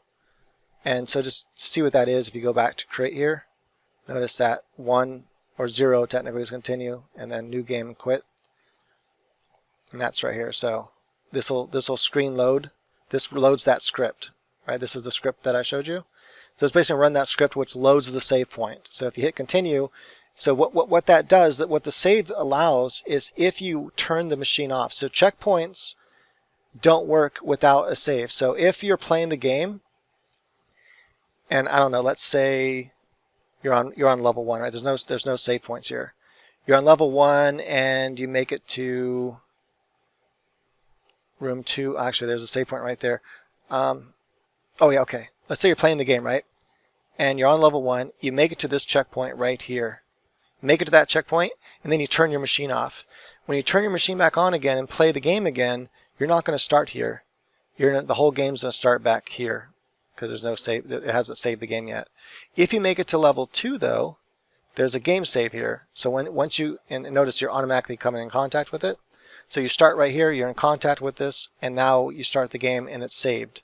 Because now if you turn off the game, you'll start back here, right here at the save point, not at the checkpoint, at this save point. If you make it to, let's say, a different checkpoint, there's not one in this level. There's one in the next level, though. You make it here, there's no save point, but there's a checkpoint. You make it to this checkpoint right here, turn off the machine, you're going to start back here where the last save point is. So it's kind of cool to have save points, so that way, you know, if you make it to a boss or something, I don't want to have to play the whole level again. Maybe that section is fine, but not the whole level. That's ridiculous. And anyway, so that's how the continues work in the game. I have it set to infinite continues. I think a game's difficulty should not be based on how many continues you have. It should be hard even if you have infinite continues. A good example of that is Ghosts and Goblins on the Nintendo. It has infinite continues, but it's still extremely brutally hard. Although the continues are at the beginning of the level. Actually, no, it's at the last checkpoint. That's right. Even when you continue, it still starts at the last checkpoint, not at the beginning of the level. But those checkpoints are kind of far apart, and man, they are hard. They make it very difficult. Like, those 3 lives really matter. Anyway, so yeah. Mainly because in that game you only have 1 hit point. And if you get hit, your armor, or 2. 1, your armor's gone, and then 2, you're dead. And so it's like having 2 hearts basically. And you have to beat the whole section, that whole checkpoint from checkpoint with just those 2 hearts. And so it's extremely difficult. Anyway, so that's how that works. And so all you have to do is place this object copy and paste this object wherever you want, and that's where it's going to save the game automatically. You don't have to do anything. Just copy and paste this where you want. So notice I have another one. Actually, here it is. I have another one right here. I put it right on top where the player spawns. This is the room right before the boss. That way, if you die or reset the game, you start back here, so that way you could re-get these again. I also have a checkpoint there as well. That way you can re-get these hearts and fight the boss again. Otherwise, if I put it in the boss room, if you didn't have any hearts, there's no hearts in here. So now you have to fight the boss with no hearts, no special weapon. So it just makes it a little bit more forgiving by having it right here. So it's just like a hallway right before the boss. And I thought it was also just cool to break up the graphics a little bit and give the player something neat to know that, hey, a boss is about to come up. And so it saves the game there automatically for the player. And so if they make it this far, they only have to start back here. And even if they, and also the way I have it set up is if you lose all your lives and you continue, it's going to take you back to the checkpoint. Obviously, if you start a new game, it's going to start you back in the new game. Or not the checkpoint, sorry, it's going to take you back to the last save point. So if you happen to make it here and you lose all your lives and it's game over, instead of the whole game starting over from the beginning, you hit continue, it'll start back here. So you just like Ghosts and Goblins, you get infinite continues wherever you put them. So make sure to place your save points obviously in ideal places. You don't want too many of them though, otherwise the game gets too easy. You don't want too many checkpoints either, otherwise the game gets too easy. So the checkpoints are for lives only. So as long as you have lives left, then you'll start back at the last checkpoint. If you run out of all your lives and or turn the game off, you'll continue at the last save point. So that's how, hopefully that makes sense. So these are checkpoints. That object there is a save point. These are invisible, obviously, so the player doesn't know when the save points are. They just get a feel of it, because if they continue, they know that, oh, okay, that's where the save point was. I typically have save points right before bosses. So each level has like 4 stages, and those stages, and I don't know, if there's like I might put a save point, like in this game I put a save point halfway between, like right here. I just felt that makes it a little bit easier, just in case you don't have to do all this over again if you happen to lose all your lives. And it just makes it a little bit more forgiving. And so if you want to make it a little bit more forgiving for your players, you just play test it a few times. You'll kind of get the feel and see how other people play the game and see like how far they're making it before they're losing all their lives. And you might want to put a save point somewhere around there. So yeah, my wife is pretty good at games, and if you're the one designing the game and testing the levels, you're playing it so often and testing it so much that you get so good at it that you're not a good person to decide where things should go. You need to watch other people play it because they're going to be the determining factor. I made this mistake with one of my games I made years ago called 37 Days to Die, a throwback to Smash TV, and I got so good at it that I was designing the levels harder and harder. So I'm like, oh, this level's too easy. And by the time I released it, or I didn't release it yet, I had one of the programmers play it and see what he thought, and a couple other people play it, and they're like, dude, that game is impossibly hard. I can't get past the first level. I'm like, okay. I'm like, but it's really easy. And I was really scared to make it too easy because I didn't want, because I really wanted it to be a challenge, And long story short, I basically made 3 levels of difficulty. I made a hard level, a normal level, which is the default, and I made an easy level. Now the easy, the other guy plays it and tells me, dude, easy is still hard. It's really hard. Like he's like, I was like, I don't know if I just suck at these games or really good. I didn't really have time to have other people play test it, so I put it on Xbox 360 and went with it. And that was the main complaint I got from people was, it's fucking hard, man. Even on easy, it's fucking hard. And I was like, man, are they just suck at, these, or maybe the people that are playing just aren't good at these kinds of games. So I didn't play the game for like a year. And then I went back and played the game again. And I was like, I couldn't even beat it on easy. I was like, oh my God, this game is fucking hard. Also, though, the programmer at the time, because at the time I didn't know really how to program very much. So this was many years ago. The programmer didn't do the continues right. He made it to where when you continue the game, you continue with the amount of lives you last had. So if you died on, let's say, the last boss of the game, and you got there with only 1 life and then you died, because, in other words, if you cross the save point with only 1 life and then you continue the game, you only had 1 life to beat the boss. That's stupid. That's not how I told him to do it. I wanted it to where, and unfortunately, anyway, it's a long story how that didn't get fixed right away. Anyway, so I do plan on re-releasing this game, going through all the code and rewriting a lot of it. There's some cool ideas I have for it. I want to change some gameplay on it. That's going to make it, I think, a lot funner. And obviously a lot easier too, just by fixing how the continues work. So how I wanted it to be is that when you continue with all fresh lives. It resets your lives. And on easy mode, you had like 13 lives. And believe me, that sounds like a lot of lives, but it's a hard game. And so that, and even easy mode also is easy in the sense that enemies are not as fast. So there's not as many enemies. So it's not just, I didn't just give the player more lives to make it easier. I also dumbed down the enemies and everything and made less of them and all kinds of stuff to make it easier. And it was still really hard. But that's the problem. So just keep that in mind when you're making a game. Have some other people test it out, because by the time trust me, if you're the one designing the levels and testing the levels, you're going to get so good at the game that you're not a good judge of how hard it is. For example, this game, I had to have my wife help me play it too, and she's really good at games. So I really paid attention to parts she was struggling with and stuff, because to me, this game is so easy now. I can just breeze through this game without even dying once.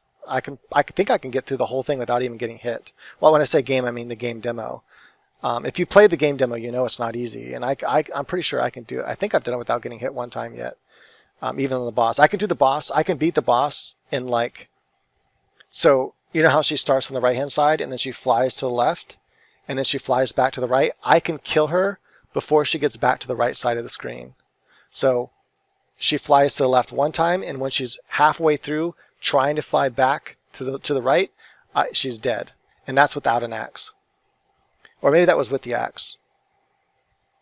By the way, the axe only does a half point of damage. It actually does less damage than the whip. I wanted it to be not too easy. I didn't want it to be like the original Castlevania, where you can just like throw a bunch of axes at the boss and it's like dead instantly almost. Like, 'cause there's like no challenge there. I wanted to make it to where using the axe is a tool, but it doesn't make it necessarily easier. It might make it easier to hit the boss, but you can't cheese the boss basically.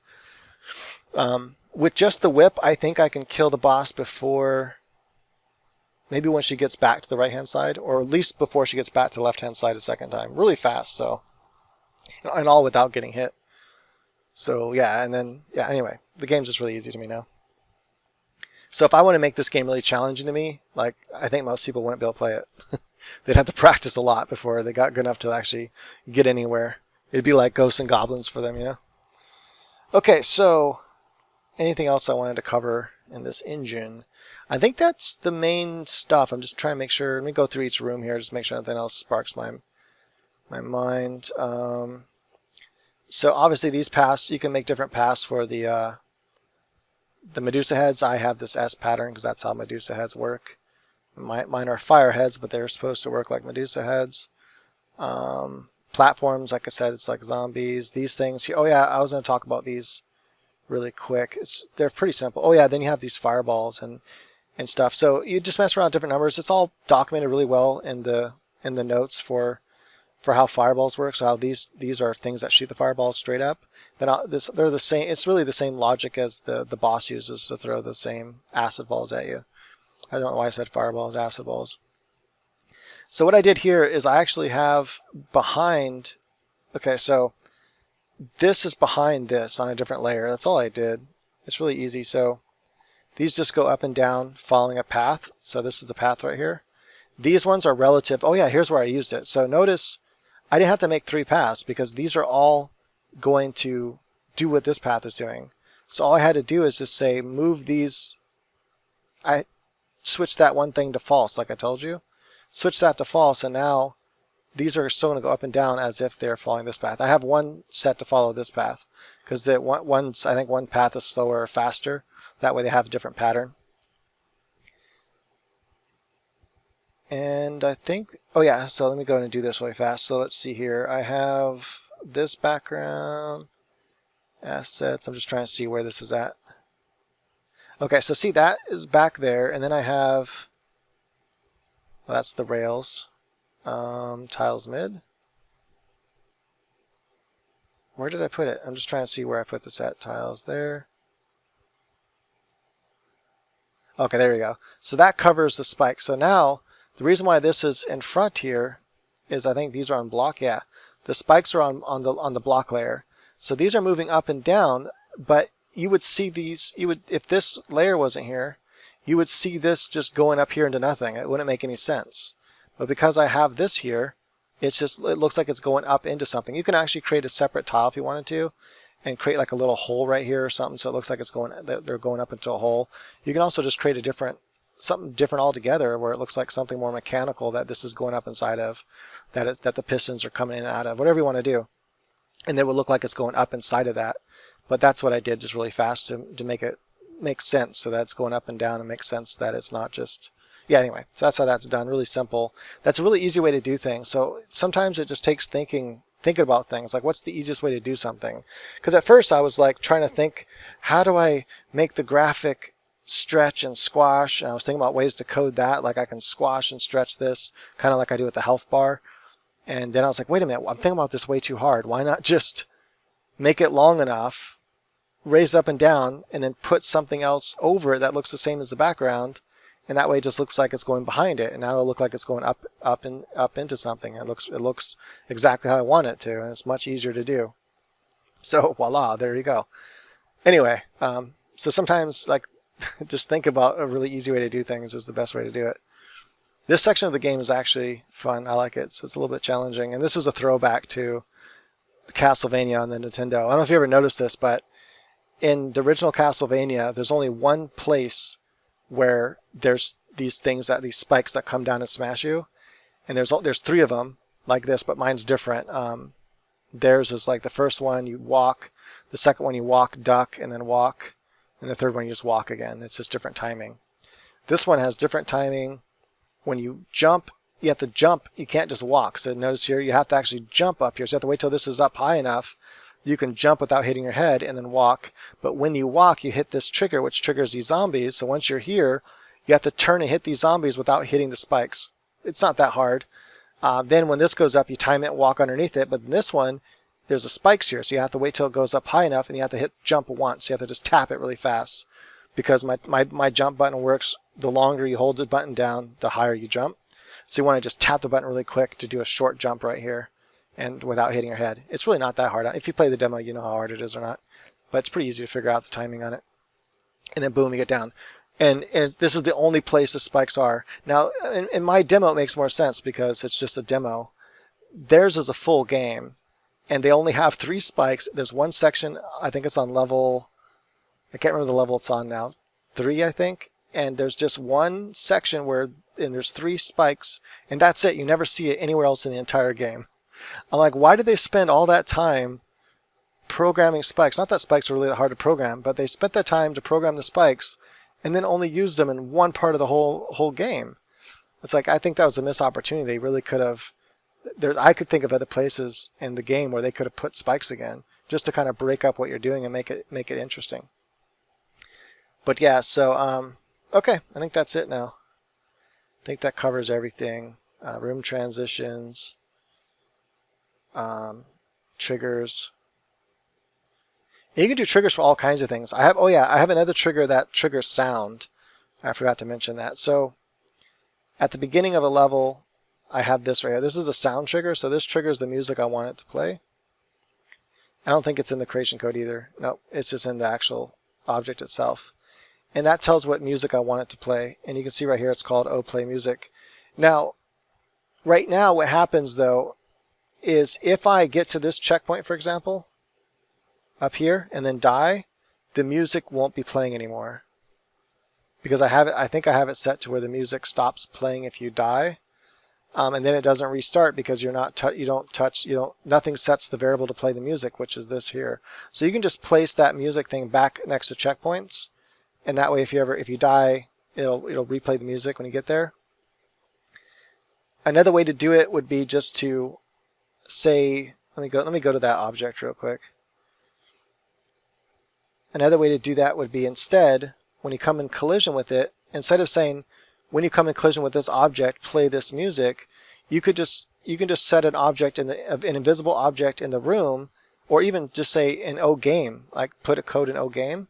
I think I actually did this for one of the songs anyway, for the menu song. Yeah, see, if room equals room menu, then play this song. This just makes sure that it doesn't play 2 times. This is usually you usually have to do that if you're colliding with something. And then I said else audio stop music, the music menu. In other words, if I'm not in this room, then stop playing this music. So really simple. Here I did something similar to if the room is not equal to room boss, then audio stop sound boss music, because I don't want the boss music playing when I'm not. Because otherwise there was a time where the boss music kept playing, even though I wasn't in the boss room anymore. And also I wanted the harpy wings to stop, because I noticed when I went back to the hallway, I can still hear the boss music and the harpy wings. That's why I did that. And you can just get rid of these altogether, get rid of these 2 objects altogether, and instead just put the logic here, or put the code here. Just say if room equals room 01 or 00, if room equals room 00, then play this music. Or if there's more than one room, because basically I have this music playing for every room, and this music is boss music, so this is only for the boss, and this is for every other room. And right now it's only 1 level. So you can have the music change from. The reason why I wanted to show how to do it with this is just so you know it's possible. It's really easy to have an object that you encounter to play sound. So if I wanted to have a narration in my game, a voice narration, I can have that trigger wherever I wanted to. Let's say I wanted when the player is in this section of the game, when they're somewhere in this section of the game, I want a certain voice. Like, okay, let's say when they come into here, I want the narrator to say something like, "Oh, cool, what's that?" Or something like that. Whatever, I don't know, just stupid idea, but just like this is the first time the player's seeing a health potion. It's like, "Oh, cool, what's that?" I don't know, it looks like health potion. I don't know, maybe they have someone they're talking to, whatever, as a narrator of the game. Maybe it's a voice in their head, whatever, right? Just to give an example. And so that would be a good example where you can set right here, just place the object right here so that the player has to touch it. And when they do touch it, it'll play that voice narration. And then obviously it'll just play it 1 time and that's it. If you want it to play music, mood music in certain areas, you can just stretch it across this whole area and just say while you're in contact with it, play that song. And then when you're not in contact, it won't play the song anymore. It'll stop playing it. And you can just have different rectangles set to different parts of the room. Or like I do here, you can just have a little one set, so you can like set this to be as high as the whole room. That way you can make sure that they're going to come in contact with it. So when they come in contact with that, it's going to play this song, let's say, until you get to a certain part where you want the song to change. Let's say here you want the song to change because now, I don't know, let's just say this looked more swampy or something. So you want the song to change to fit the atmosphere. Then you put another one here that just says stop playing the previous song and play this new song. Bam. And so yeah, I just wanted to show how to do that. And so you can make really cool voice narration that way. You can also have text narration that way. Have it when you cross by one of those, it starts playing a text narration. That's all built into this engine where you can use the text. You can use the text engine. I did something similar for the boss. It's really kind of complicated how I did this. So these blocks here are just to keep the player from moving. This here, this woman is invisible. She's just there to start the text for her. So this is a separate harpy I created just for her. Because I didn't want the player to have to go touch harpy. I wanted her to be up here flying while she's talking. So this way it automatically, the game, when this room starts, you automatically talk to her. You look like it's talking to her, but this is the trigger for it. It's just, it doesn't matter. I could change this to harpy animation. It doesn't matter. The player doesn't see this. And that's how I did that. And then I had to do a few other things with the logic, the game logic, to make sure, or the code to make sure that, what did I do? I don't want to get into it. Anyway, I had to, it was kind of a headache to figure out. I had to make it to where she, whatever, fucking thing's so long already, might as well go into it, huh? What did I do? Oh, by the way, this is how the dialogue system works. So whenever you create a new NPC, then you put the sound here that you want them to say. You just look at my sound files and you'll see different sounds I have. Set the portrait. So you need to draw a new portrait and add it to the portrait, and then just this is the frame of the portrait. So what that means is if you go look here at the dialogue and face, these are the portraits. So 0, 1, 2, 3, 4, 5. So 5 is Harpy, for example. So you add you can edit this and add a new frame. That would be frame 6, and that would become your new character that you want as a new NPC. And then you go back here, then you would change it to, you make a new copy one of these objects and duplicate it, and then just change this, and then you want give it a new name. This is the name that you want the character to have. So picture, the sound, the name, and then this is the text you want them to say. You have to make sure that this is the order in which they're talking. So right now, this first line, because I put O player, it's going to be O player. And whatever O player, whatever my portrait and my sound is, that's what's going to be. ID means it belongs to whatever this object is. So that is this object, so O Harpy. So then it's going to be this, the 5, this, and this Cassandra. So that's going to be that. And then the last 2 lines is O player, O player. This last line I had to put there because I needed something, because how I did this. Oh, that's right. So it's not, I don't think the logic is in here. Let me see here. I just want to see. I remember how I did it now. Right here, yeah. If place meaning blah blah, image index equals 3, keyboard press E is here. Okay, so this is a virtual keyboard press. I just had to look and remember how I did this. So this is a virtual key press. So what I did is I have this right here. Okay, so release E equals keyboard key release, or E, right? So that's going to release it. This is a virtual key press. This means that I can get the computer to press keys, and I needed to do that because remember my E, you have to press E in order to start a dialogue with somebody. So I started her where she's in contact with her, but that's not going to start the dialogue. In order to automatically start the dialogue, you'd have to press the interaction button on the controller. It's like on Xbox, or not Xbox, sorry, on the PS4, I think it'd be circle. And so circle would be how you would start the conversation with someone. It's how you interact with everything in the game.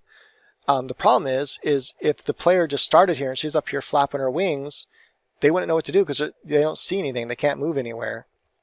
So I thought about making it to where Harpy starts off on the ground. You have to walk over to her, press action, talk to her. But I'm like, I don't really like that. I had an idea, vision. I wanted to do that. So I'm like, I'm going to figure out a way to do it. And it was kind of a challenge, but this is how I ended up doing it. So I was like, wait a minute. Isn't there a virtual key press somewhere in this game or in this engine? That is in Gamemaker, don't they have a function for virtually pressing a key? And it turns out they do. And so what this is going to virtually press the key. So basically, if the place meaning, so if this Harpy character is touching my player, which you can see she is, right here, that's just the trigger to start the conversation. Image index equals 3, because I wanted to go to that particular image index. Not that that's really that important, but then a keyboard key pressed, it's a press E button, meaning that it's going to automatically start the dialogue with her. Because remember, when you walk up to an NPC, they don't say anything until you press action, and then the thing comes up and you can see what you're saying. And then, but then what I wanted to do is I wanted to continue to cycle through each text as you press the E, or as you press your action button. You have to continue talking. But then I wanted to make sure that it didn't. Anyway, it was buggy, right? I thought it'd be as easy as this. Hey, let's pop this in here, and it's done. Now it should work, and it was working. Except after you died and reset, it didn't work right. It was all kind of buggy, and it took me a while to figure this out. So what I had to do is I made this variable that said to release the key. So keyboard key release, and so now when you're in contact, first it presses the key, and then it immediately releases the key. And now it's all up to you. And then else, I put this in here. I can't remember why I had to do this. I didn't put any notes in there for some reason. If image index equals image number, -1 image index equals 0. If image speed is greater than 0. I can't remember why I had to put this in there, what I did this for. I think it was because of... I'm not sure why. I'd have to go look at it again and see for sure why I did that again. I think it had something to do with the animations, but you can't see her anyway, so I don't know. I know I had to do it for some reason. I can't remember why. The important part that it took me a while to figure out was this right here, the release key. So, because I had to think about it, this is pressing it, but it's not releasing it like a player would. So I had to tell it to press it, and this was just holding it down.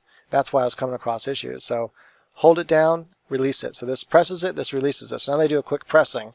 That starts the dialogue, and then I, the player, now can continue the dialogue with her, and then when it's done, it starts the boss fight. So that's how I did that. And so yeah, virtual keyboard key presses is really, really cool, and you might want to use it for certain things like that. So that's if you ever want to use the dialogue system to talk with someone that's not there, like let's say you want dialogue to pop up but without there being an NPC, like there just being something invisible, and let's say you just want it to be a generic narrator. That's how you can do it. You can literally just have a box, like okay, literally just take any of them. It doesn't matter which one you use. Hell, you can use this one right here if you wanted to. As far as the sprite goes, just make a new object and give it a clear see-through sprite like this. Place it wherever you want. Let's say I want the narrator to talk here. Drag and drop it in here, like this red thing here. Drag and drop it right here, so there's a square right here. And then in that object, right, make a copy of one of these. Here's how you do it. Okay, hold on. Make a copy of one of the NPCs. So right-click, duplicate. Come up here, edit the sprite to where it's just a square, and then make it see-through. So you go like that. You'd edit the image. You would erase this. So I'll just show you, create a new layer. You would just fill this up with whatever color. So I don't know, whatever. And then you would double-click this, turn down the opacity, and now you have that object you can place in the room. And then you would just set it to invisible. And I'm going to go ahead and undo all this because I don't want that to actually be in my object. And then you would just, in that object, when you open it up, you can set it to visible and invisible. You just set it to invisible, right? Then you'd place it somewhere in the room. So you'd place it right here, boom. And then you would just change the logic on it. So you would go to here. You would tell it the voice you want, the name you want, and the portrait you want. So just make a portrait that's called narrator. And that portrait is you're not going to see anyone. That's just the person, that's just the narrator of the game that's talking. And maybe they're on an intercom, I don't know, a radio. You can set it to where there's little radios, and you have to, yeah, oh, that's a good idea. You can leave like a little radio or a little TV screen right here. And then when you come up to that TV screen, you're interacting with the TV screen or the radio, and then boom, the text pops up. So now you know you're talking to whoever's on that radio. And then you just make the sprite, put the right sprite for the face that you want that narrator to be, the person on the radio, into the portraits icon and this portrait sprite. Draw that in there and put a new one. And then give them a new sound, give them a name, and then here's where you give them their dialogue, and then whoever you want talking. So if you want just them talking, or if you want player and them talking. By the way, this isn't limited to 2 people. You can have ID, which is in this case is going to be girl 2 right now, or you can make that be the narrator. O player, you can have a third one. Let's say you want this third line to belong to a third person. Just put whatever character. Let's say you want to have a conversation with O girl and O girl 2, or you want to have a conversation with O girl 2 and guard.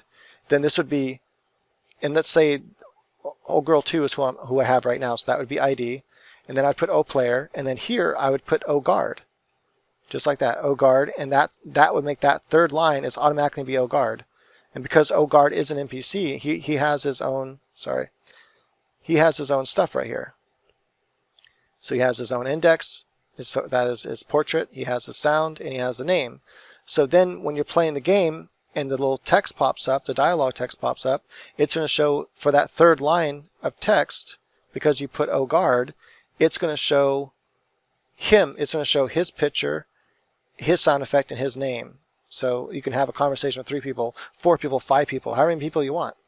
And yeah, what I didn't add though, I might be adding this to my big game that I'm making, but I didn't add it to where it changes the camera. So that's something you could do. You could make it to where the dialogue, let's say there's, I don't know, I wanted to talk to this guy, and I'm standing right here. You could make it to where the camera moves to each person that when they're talking. So the camera kind of slide over to him, just where it kind of makes it easier. But it's really clear because as long as you can see them all on screen, you can see down here the portrait would make sense who's talking. But if you wanted the camera to kind of slide between them, you could do that. It doesn't take too much more code. So, alrighty then. This video is like 2 hours long, and that's insane because what the fuck, Neil? Why'd you do that? Why'd you make a goddamn video that's so long? Okay, guys. Hopefully that helps. If you have any questions, shoot me an email on the Gamemaker support thing. And just click on that, and that's how you contact me. Cool.